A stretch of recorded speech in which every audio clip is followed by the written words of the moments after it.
Hello, hello. It's Joy Foster, founder of TechPixies, and I am so excited today. We have a very unique guest with us, and I hope we get a few moments of laughter today.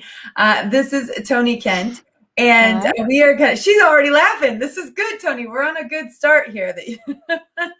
um, Toni has a multitude of different skills and talents.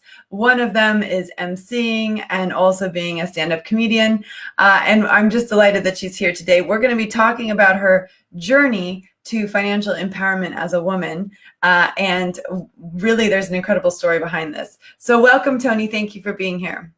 Thank you. I've gone for some sparkle and it says, Yeah. Friday. It's Friday. I know, we love Fridays. Well, we film the podcast live on Fridays. Those of you who might be listening to it, you can always join us live on Fridays at 10 a.m. That's when we film it. It's a lot of fun.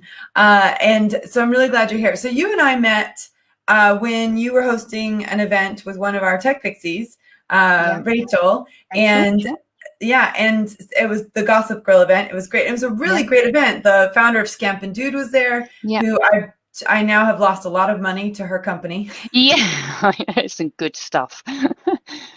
Some good stuff. Yeah. So, and we were all telling our stories about how we set up our businesses and everything else. So when you're an MC, you don't get to tell your story. So I'm really excited to have you here to tell your story.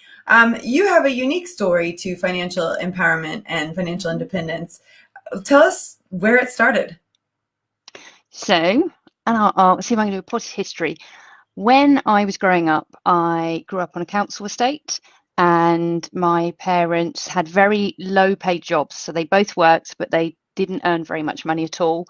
They had 4 children. And then my dad died when I was a teenager. And I saw how going from low income to being reliant on benefits, that is significantly impacts what you can afford to eat, everything really impacts your life. And then my mum had a couple more children, and it was really, really, really tough for her, amazingly tough. I just, that experience and watching her struggle informed my whole life. So I did spend a couple of years just going wild, off the rails, completely off the rails. But I made a really conscious decision that I did not want to be in that financially a precarious position. And I thought that I could fix it initially by, right, I just need to go to work. I just need to get a job. So I got a job in a fruit and veg shop. And you think I was getting like £70 a week cash in hand. I was like, that, yes, I can go to the pub with a £50 note. But it wasn't long before I realised that that is not by any stretch a meaningful amount of money to earn. So I got a second chance education. I went to college, I did A-levels, and then I was offered uni, but I couldn't afford to go to university. Although it was funded at the time, I couldn't afford to live somewhere else, had no income, nothing to fall back on. So I took a vocational course. I learned to touch type, and I was fast, and I learned about what it means to go to an office. And then I got a job working for Reed Employment in Reading, and I was surrounded by positive female role models who could afford their own cars, had started buying houses. And one girl in particular, Donna, who's a very good friend of mine, she had a BMW. So I was like, I want that. And she said to me, Toni, you could have this if you do sales. So some early positive female role models who were making meaningful amounts of money demonstrated to me that it was possible, whereas the women I had grown up with all had very low income jobs. My mum would say, why don't you find yourself a little job? And I thought, I don't want a little job, I want a BMW. The one thing about stories that I find so interesting is as you're listening to somebody else's story, it triggers memories you forgot, in your own life. And a little bit of the idea of this podcast is to share other people's stories, but also to share a little bit of mine. And one of the things that you said that was really interesting was you were surrounded by positive female role models. And the very first job I had, there were women that were making a boatload of money who were not happy. They were drinking too much. They never saw their children. Their marriages were failing. And I looked at them when I was in my 20s and I said, I want to be as far away from this as possible. And it's really interesting that your first Mm, job was around women who were happy and had money and could do stuff with it, like the BMW. mm, And I was surrounded by women who just were miserable. And I've never thought about that experience until now, really, in the mm, context of what you just said, because it mm. does matter, doesn't it, that you can see people that are doing what you want to do, or being what you want to be, or having what you want to have. And, not everyone does it the same way. And, Mm. in that case, you've got someone who's doing well, and they're also well in themselves, versus the situation where I was at, where they were doing well, but they weren't well in themselves. And it was Yeah. really interesting. So keep telling me about this journey. You ended up having this massive career. Did you get Hmm. your BMW? Well, I did. So, reader, I got my BMW. What happened was I really wanted to move fast because there's an element of I had left home, I'd moved to a new town, so I had to make friends again, which is so hard to leave your family and friends and have to begin again. So I was renting a room, and it was a house where the landlord was dodgy, and he had his mates around, and one of them knocked on the door. I was in my bedroom, and he was like, "Oh, do you want to come downstairs for a brandy?" And I was like, "No, thanks." He went, "Oh, are you naked?" So, I was in a house that was weird, and I was not making enough money to rent somewhere better.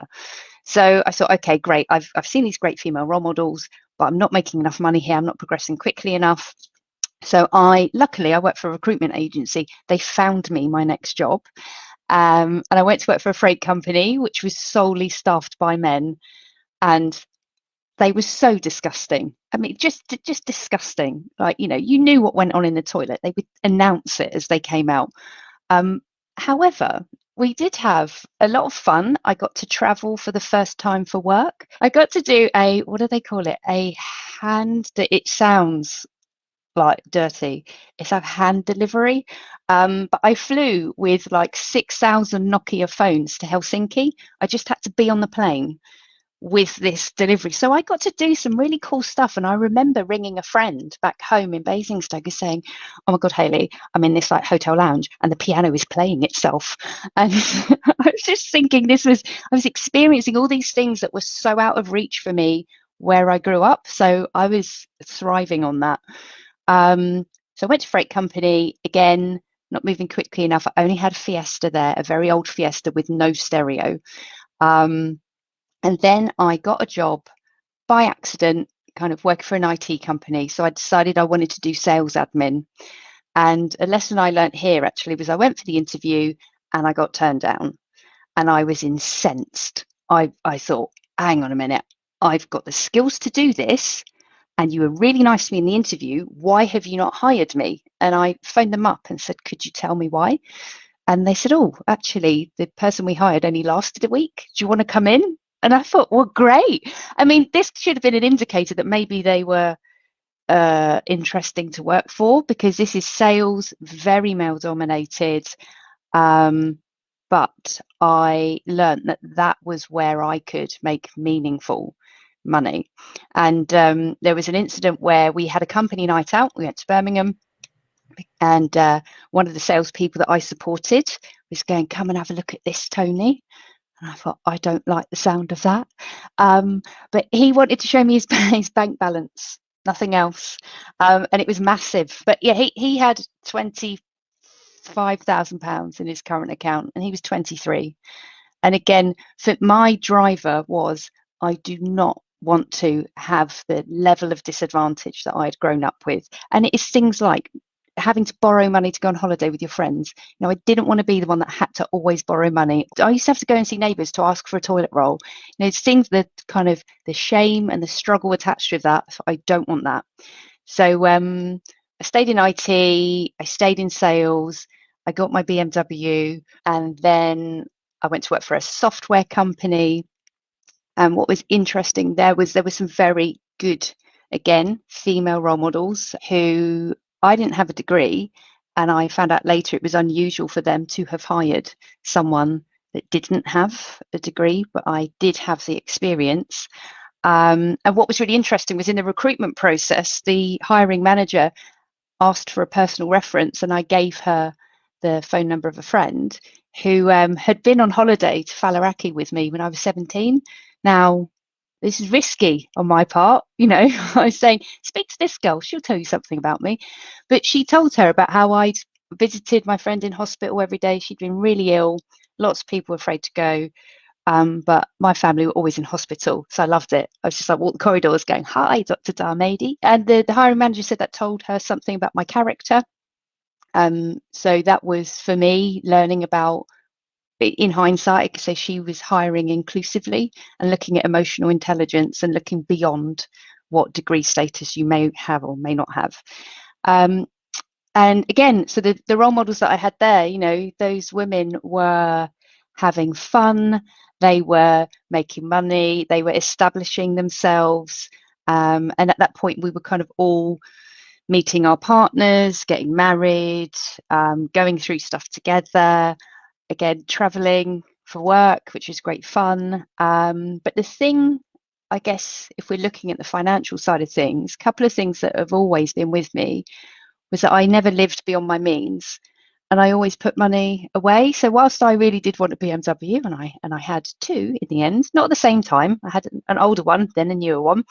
I never went for a Porsche or a Lamborghini or a Ferrari. I never had a Chanel handbag. That was, I thought if I had a chunk of cash, I would put that into the mortgage. So I always had a sense of, whilst I enjoyed having money and earning good money, I didn't sort of take it for granted, and I didn't just spend it as soon as I got it. I can be quite impulsive. I mean, I bought my second car. I walked into the showroom and went, "I'll have that one, please." But I had a car allowance. So eventually I got, the company I worked for got bought by Microsoft.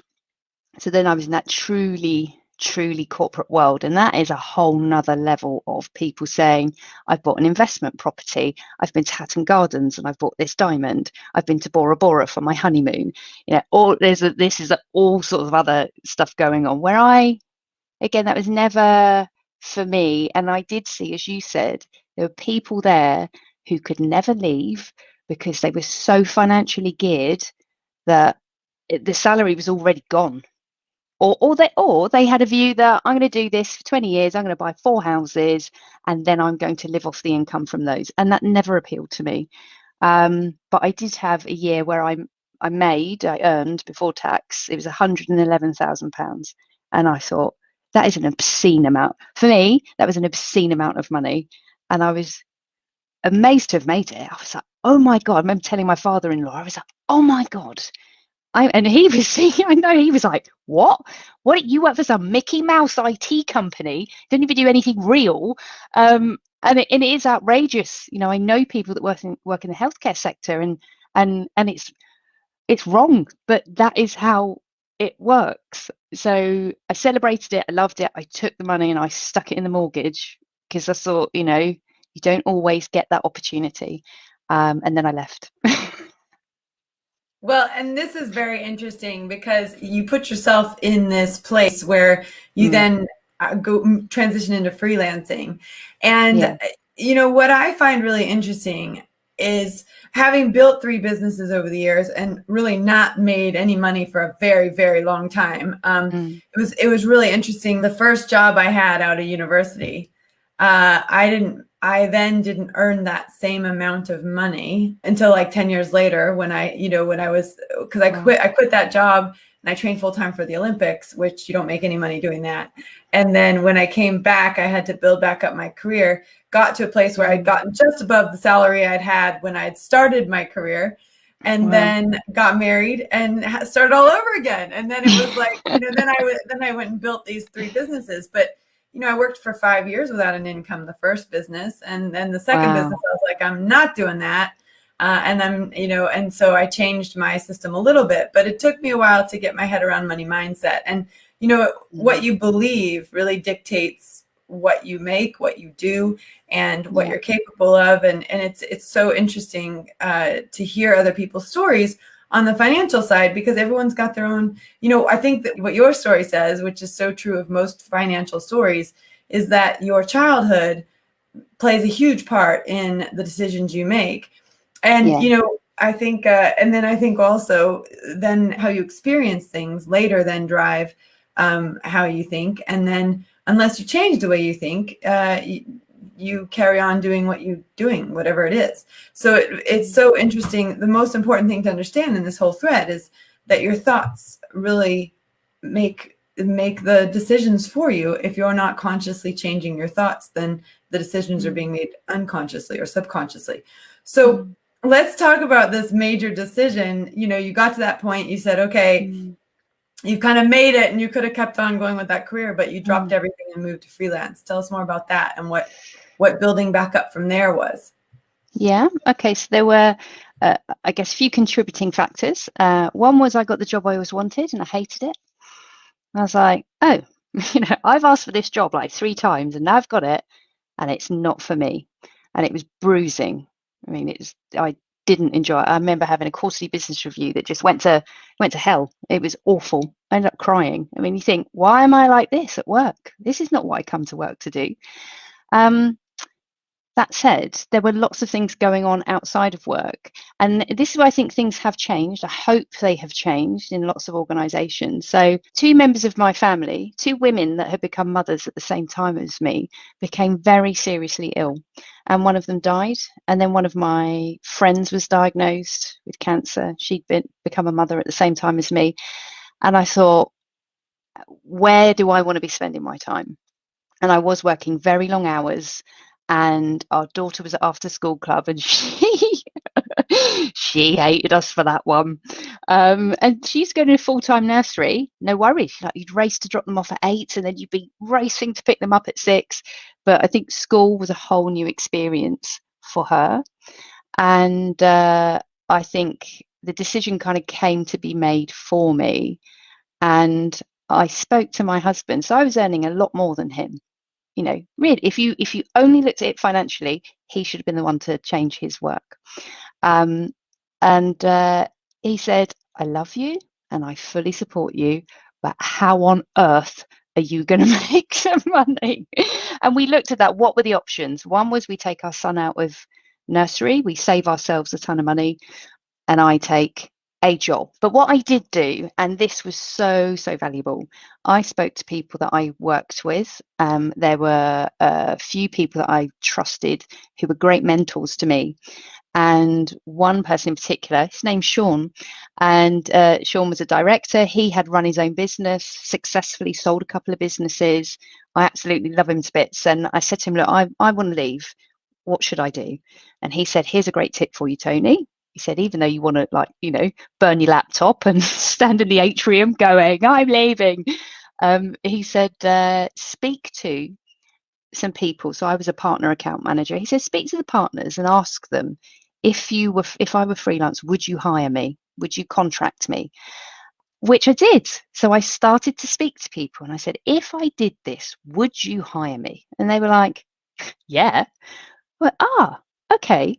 So it was that process of starting to talk about what I wanted to do with people that I trusted and respected, built up that base for me to then take a step out and build my own business. So it wasn't I stopped and then I started from nothing.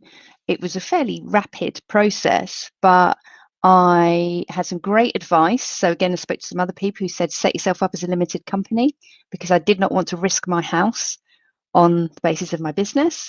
So I was extremely well equipped, I think, in terms of, here are some key things to do, Toni. Here are some conversations to have. And then because I had built a network without kind of realizing it, I suppose you work for a big company and that happens. And people offered me my first contracts. And I think, had I not taken that step, and what's really interesting is afterwards, and still today, people have said to me, what's it like outside, Toni? I was like, the water's lovely. Come on, but people are afraid. And I thought, well, the worst has already happened in my life. What is the worst that can happen? So I've got that element of the worst has happened before, I can cope with what comes next. But also I was well prepared. So I did seek advice and I acted on it. And whilst I wanted to make a rash decision, I didn't. I kind of, vented that elsewhere. There's some great tips in here. And I think if someone's multitasking and they're listening on replay, they got to pause and go back and just listen to that. A couple of years ago, I put a stake in the ground and I said women who have taken a career break should go back to work first. They should go get a job first, build up their network, and then go freelance. Yeah. I told women to do exactly what you just did. And the reason for it is if you've been out with a career break and you haven't maintained those relationships or you haven't been in the game for a while, getting back into a job gives you that network immediately that you can leverage within a couple of years to launch yourself over. And what I love is the advice you got that you started asking people, would you hire me if I went freelance? Because that is such a key indicator. Because if they say yes, then that gives you the ability to do that. And it's so interesting because I did not do that. So I think I listened to you say that with such calm, such precision. There's so many things you've done that I have not done. And I wish I had you as a mentor in my life because I just love what you're saying. And there's so much truth in that. And, for some women that are just dead keen on starting a business, which was me, where I didn't have the networks and I just went ahead and did it anyway. It was a harder journey, for sure. But I think, everyone has their own journey and there's a reason for that. And, I know COVID has hurt a lot of people, particularly women from diverse backgrounds, who are in not as good of a position potentially to be doing office work remotely. But what I will say is for those who are able to do office work remotely and have kind of positioned themselves to be able to work from a computer, there is an opportunity for women to get jobs like there was no opportunity before. I know you could make an argument either way. I tend to be the person who looks glass half full.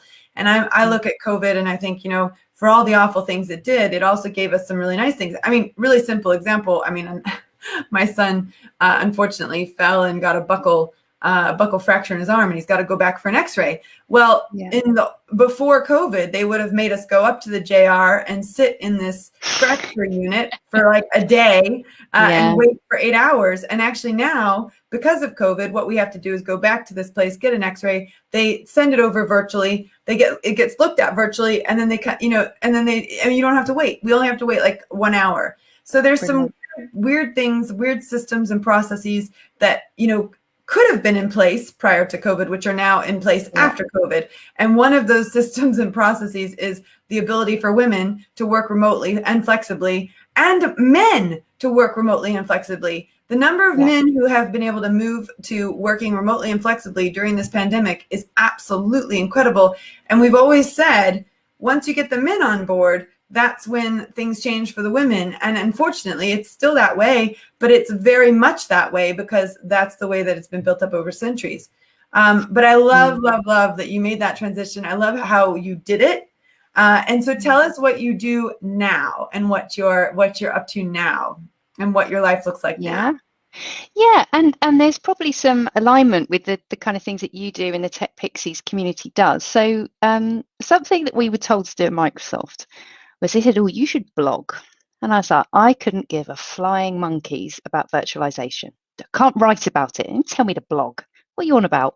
And then I left and then I started blogging because I was like, hallelujah. I was like, check out what it's like on the outside. And I started writing about being a woman in tech, about raising children, about fashion in the countryside, wolfskin jackets for everybody, just about all the things that were going on in life. And so whilst I was being an alliances manager, working freelance, I'd started writing.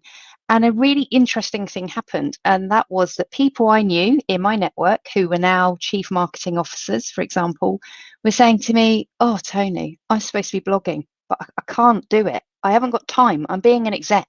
I haven't got time to put what's in my head onto a page. And I started ghostwriting. And I love it. I absolutely love it. So I get to interview someone because I really love people. And I type fast because of what I learned at college. And I write like a human. And so I started to do that. So that became a strand to what I did. And that led to things I do today, like I script webinars.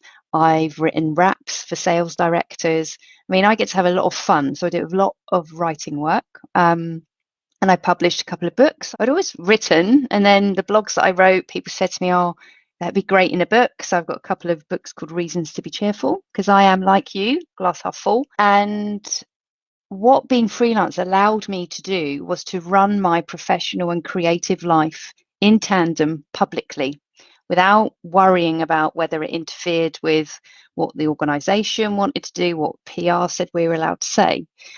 And I gradually moved from alliances work into full-time writing work, so scripting, ghostwriting, webinars, presentations.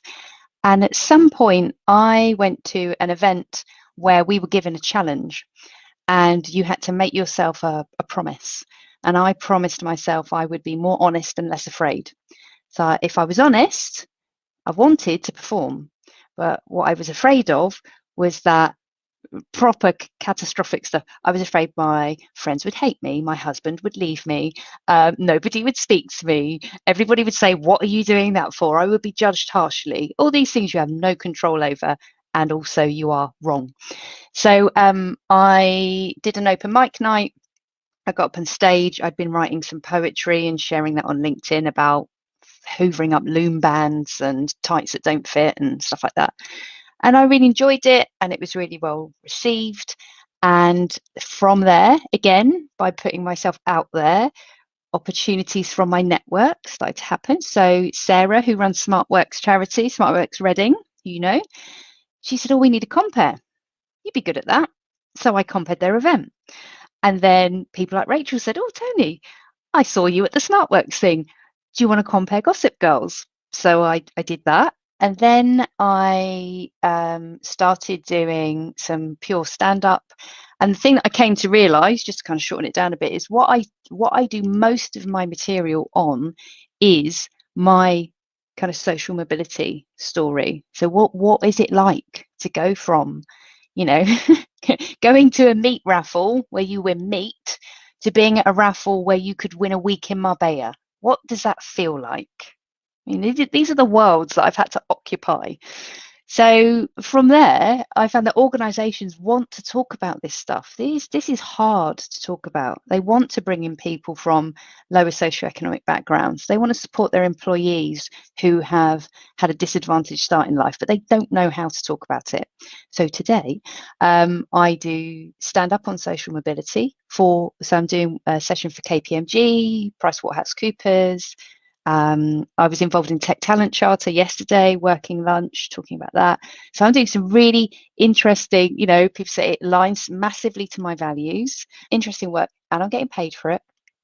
And I also do workshops on embracing risk and taking chances and sharing some of the things that I learned. Oh my gosh, I just love it. I love it so much. And I love, one thing that you said was you kind of, I can't remember the exact words you used, but it was along the lines of you became visible.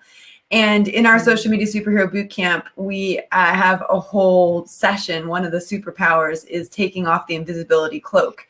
And it's something I say every woman has. That's their superpower. Like they've got this invisibility cloak and most of them are wearing it. And, what I loved was let's be true to myself and let's face this fear that I have. There's something really beautiful in that. It gives me chills, really, honestly. I'm not joking. Like I've got proper chills. But I think it gives me chills because so many women need to hear this story. So many women need to hear your story. And there's so many good nuggets in here. I mean, for example, when you were able to not be completely tied into the corporate side of things, your creativity came out. And that's where you aligned yourself with the things that really made you tick and your values. You said your values. I mean, we harp on and on and on and on about values at TechPixies. And whenever someone's looking for a job or wants to set up a business and they're kind of stuck at what do I do next, I always say, well, what are your values? What are your values? Get clear on your values, because if you know what your values are, you then start to attract people who have similar values. And it's this attraction, this law of attraction, where you're starting to think about what you really want and start to really like hone in on who you really are, that this creates this synergy, and then things start moving in the right direction for you. And you've done all that by being true to yourself, and by facing the fears that you had and moving forward. What's your top tip for kind of pushing through fear? And we had a great coaching call last night with some of our more advanced students, our progression students who have finished our program, and they're really making some big moves in their careers and their businesses. And, the overwhelming thing that kept coming up is this fear, and you talked about it, this irrational fear, like people are going to hate me and, my husband's going to leave me. What's your top tip on facing the fear and doing it anyway and being true to yourself? So I'll share with you something I learned from my coach, Steph. She made me do it. I felt so uncomfortable, but I did it. And she said to me, so she's like, what do you want to do, Toni? And I said, I want to do stand-up. I want to do stand-up. She's like, right, okay, fine. You want to do stand-up, Toni? Yes. Can you say that? Yes. And I want to do stand-up. She's like, well, what's the worst thing that could happen? What's the absolute worst thing? So I was like, easy peasy. Yeah, husband's going to leave me. I'll fall off the stage. People will boo me, throw things at me. Someone will write about it on the internet and mock me. I had a list like this. And she said, okay, then what's the greatest thing that could happen? I thought, what? She said, go on, say the most outrageously good thing that could happen. And even that, and see, this is giving me chills because I hate it. I went, she's like, go really big, Toni, really massive. I was like, okay. I could be on the O2. like Sarah, I'd be like Sarah Millican, and I have my own DVD, and the thought of saying it was so horrible. You want to be sick in my mouth. Ugh. And I said it out loud. She's like, how did that feel? I thought, just awful, awful, awful. She's like, right, so you now got a frame of reference. Worst thing, most amazing thing, most outrageous thing. She's like, somewhere in the middle is going to be what actually happens. And I thought, oh yeah. So it really helped me, because I guess there's a thing about limiting beliefs in there. If you can imagine it at the most outrageously positive, enormous scale, then you are already going beyond that, just 2 steps forward. That's so true. And actually, one of the best books I know about upper limits is The Big Leap by Gay Hendricks. And I think it's one of the best books ever.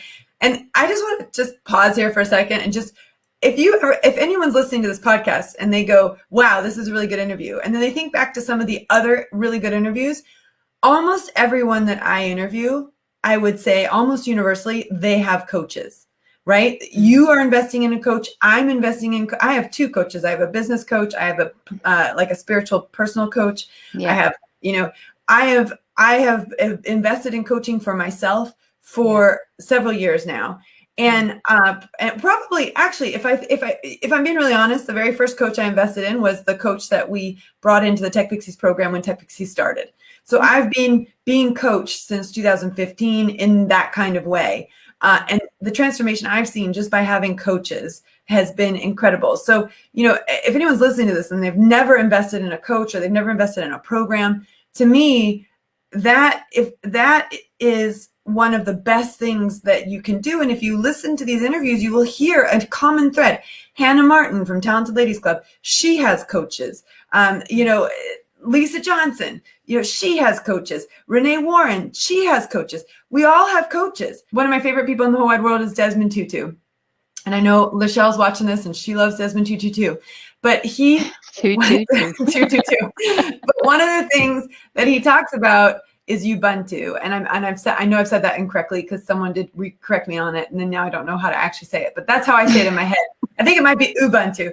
But the point is, people are people because of other people. Right. Yeah. And, and he understands that. And in Africa, they understand that. They understand this concept of community, and they understand this concept of, multi-generational and multi-dimensional, multi-level relationships that keep people moving forward. We are not meant to live this world alone. We are not meant to do things in this world alone.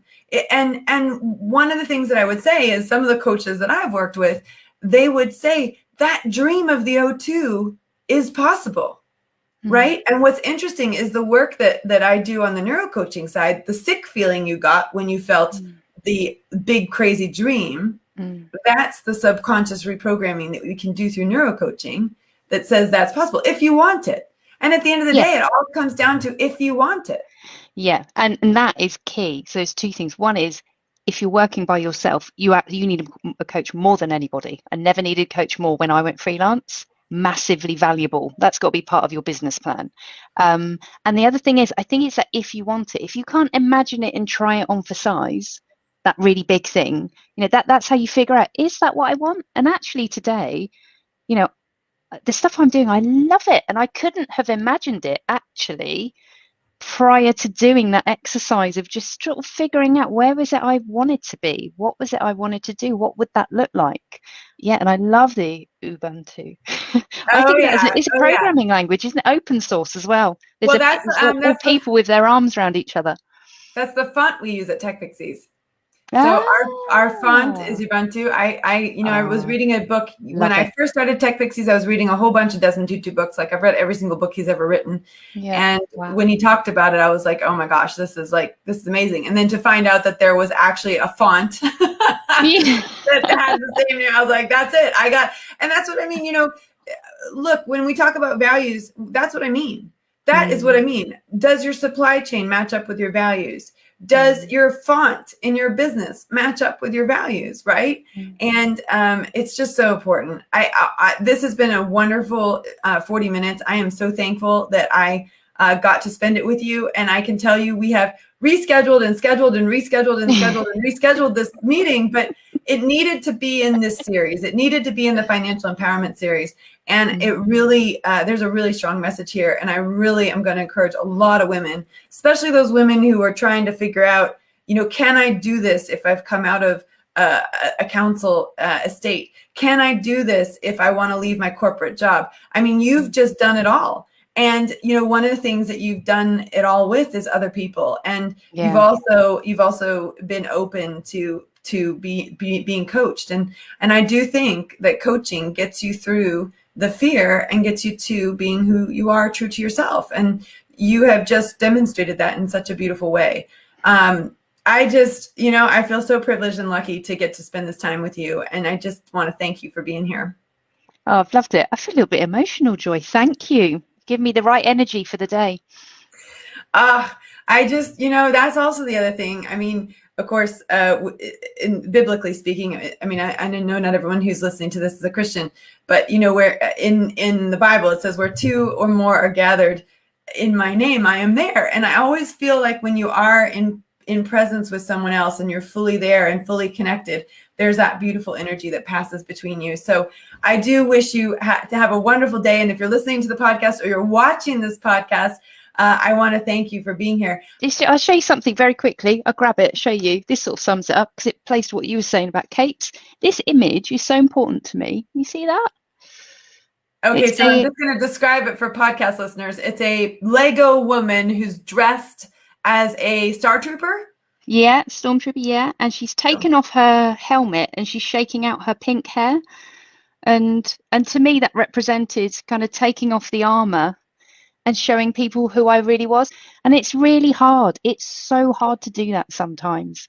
And the more I've done it, the more I enjoy it. And like you say, the better energy you get.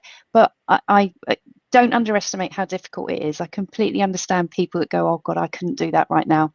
It's too hard. The power of neurocoaching and coaching is there for that, Yeah. So, because you're right, and we say in neurocoaching, we say there's three things that people want. They want to feel valued, loved, and safe. If they don't feel valued, loved, or safe, it's almost impossible to do additional work with them. And I did it. I was working with a clinical psychologist over the weekend. I was in a mastermind with her. She was explaining that most people are below the line. They're in this survival or escapism mode. We need to get them above the line. And and then once they're above the line, then they can focus on the being and the doing and the legacy, which is the way she explained it. But if you're below the line, if you're in that survival mode or that escape mode, escape mode could be alcohol, could be drugs, could be other things. Survival is just getting by every day. And not, when you're in those places, you can't break out of them without help. And that's where the neurocoaching and the coaching can get people into a safe, I feel safe, I feel loved, I feel valued, I'm worthy. Then once you've got that groundwork done, we can start doing all the other stuff, start working on the upper limit stuff. But you can't work on the upper limit stuff if you're not out of the lower limit, right? So, this work is so important and your story is so incredible. And I just, again, thank you for a wonderful day, a wonderful hour. And I wish you the absolute best this week. And we'll definitely have to catch up in person. And I think we're going to need you when we get our events back up in person. Yeah. We're going to need you comparing for us.